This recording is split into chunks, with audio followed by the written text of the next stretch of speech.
Our mission today, well, it's pretty focused. We're looking at the recent political high-wire act surrounding the UK Prime Minister, Sir Keir Starmer, and this new UK-Ireland Troubles legacy deal. That's right. We're diving into the source material to really understand what he's claiming policy-wise. And the political contradictions that seem to be popping up almost immediately. Plus, why a leader who seems to have such a large majority is, well, frankly, fighting off questions about his leadership right now. It's a really sensitive area, isn't it? The Yeah. legacy of the Troubles. Incredibly so. And any new deal, especially one worked out between London and Dublin, faces intense scrutiny. Questions about accountability, justice. It's all politically charged. So Starmer wading into this now while facing internal party pressure. It's quite a moment. It is high risk. And the details, particularly who he says this deal protects, they matter hugely. Okay, let's start there then. The core of the deal. Who, according to Starmer, gets protection under this new arrangement? What's the line he's drawing? He's being very, very clear, or trying to be. He insists the proposals include protections specifically for British Army veterans. Right, for those who served in Northern Ireland. Exactly. But, and this is the crucial bit, he claims these protections don't extend to paramilitaries. Not loyalist, not Republican. Okay, so a clear distinction. That sounds like something aimed at, well, shoring up domestic support, maybe. It certainly plays that way. But we need to be clear what protections actually means here. Good point. For listeners who aren't deep in the legislative weeds, what are we talking about?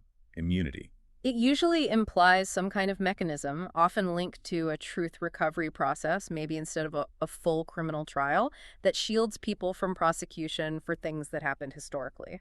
So for veterans, it's about ending that threat decades later of investigations or trials hanging over them. That's the aim, yes. Yeah. Ending that uncertainty. And when he was asked directly if this protection applied to everyone involved, paramilitaries included, The sources say he was blunt. Just, no, it's for veterans. That was the quote. he framed it as progress, didn't he?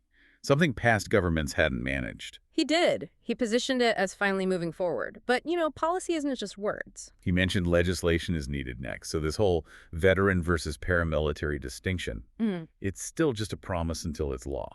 Precisely. It needs the legal framework, the legislative teeth, to actually mean anything. That bill will be the real litmus test. Now, before we get to the contradictions, he did face pushback on this, didn't he? Accusations of valuing veterans over victims. He did. And that's where he brought up his own background. His time working in Northern Ireland. Yes, 5 years. He used that to say he understands how vital accountability and truth and justice is for all the victims. A classic political defense, really. Yeah. Defend the specific policy protecting veterans by stressing commitment to the wider principle, justice for all. And positioning himself as the one who can deliver where, as he put it, other governments have failed on this. He said he has the victims in my mind's eye. Okay, but this leads us right into the main conflict. The big diplomatic headache. The BBC's political editor, Enda McClafferty, flagged a major difference between how London and Dublin see this deal. Yes, this is the political landmine.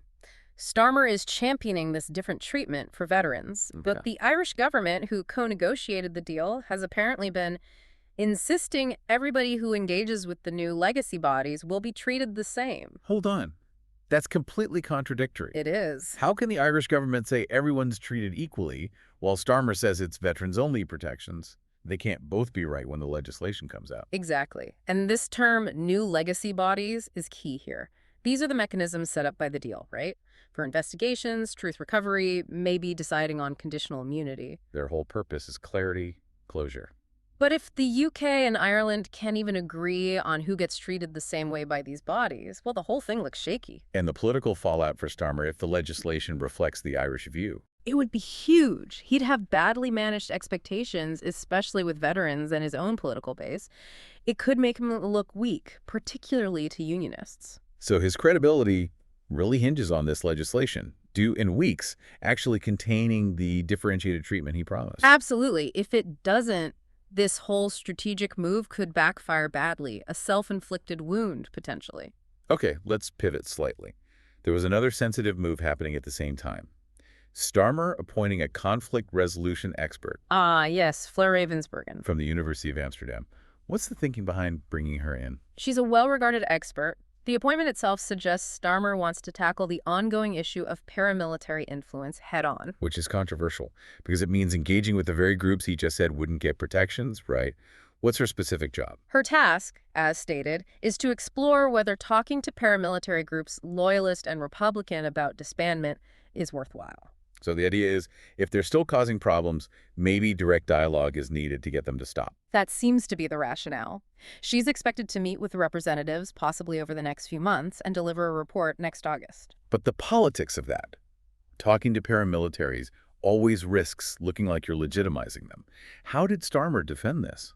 Very carefully, he framed it entirely around community safety. He stressed that paramilitaries are still having impact and effect in some communities. So the only reason for this, he claims, is to alleviate that suffering. That's his line. He explicitly said it doesn't deflect from my condemnation of paramilitaries, not in the slightest. It's framed almost like a public service intervention, not a negotiation.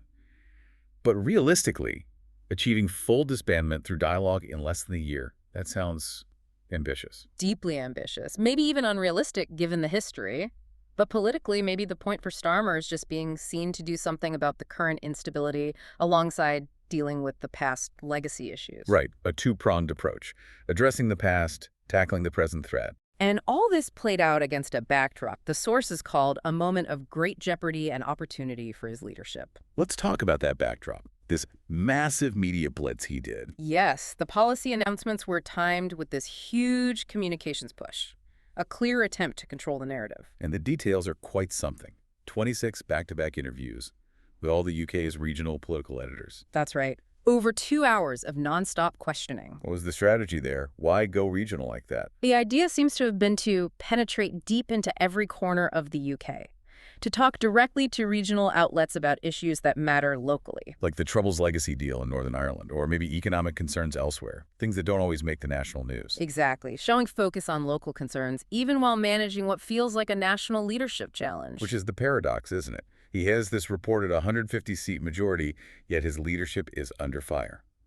Why the pressure now? Well, big majorities don't always stop internal party challenges, do they? Especially if a leader seems vulnerable or maybe inconsistent on important policies. He was directly asked if his leadership was hanging by a thread. Because of dissent within his own party. Apparently so. And he even had to address a specific potential challenger mentioned in reports, Andy Burnham. The mayor of Manchester. What did Starmer say about him? He didn't hold back much. Suggested Burnham was driven by own personal ambition. But Starmer himself was firm about staying on. Very firm. Insisted he'll lead the party into the next election in 4 years. But you can see the political costs, right? Yeah. Even with that majority, he's constantly having to assert his authority. Okay, so let's try and pull this together. Starmer tackles the Troubles legacy, promises veteran protection contradicted by Dublin, appoints an expert to talk to paramilitaries. All while doing this marathon 26 interview tour and fighting off leadership whispers. It's like deflection through sheer activity almost, trying to show command by tackling really tough issues. It is, and interestingly, amidst all this, he did manage to sidestep one tricky question that came up. Oh, which one? The question of whether people in Northern Ireland should get to vote in the Irish presidential election. He apparently just said it needs to be worked through. Yeah. Didn't get drawn in. Selective engagement, perhaps. Yeah. Tackling some thorny issues head-on, deflecting others. He's that way. Which leads us to a final thought for you, our listener, to consider. We've seen this strategy, this huge volume of communication, 26 interviews, focusing on very specific, localized, sensitive policies like the legacy deal. Mm-hmm. So when a leader faces internal pressure, does this kind of media saturation focusing on policy detail actually help solidify their position? Does it demonstrate control? Or does the constant spotlight, the demand for answers on complex issues, just end up magnifying the political risk, the jeopardy, regardless of the policy itself? Is it a sustainable strategy or just papering over cracks? Something to think about. A really fascinating question about modern politics, isn't it? Indeed. Well, hopefully after this deep dive, you feel well informed on this complex mix of policy and political maneuvering Starmer's engaged in.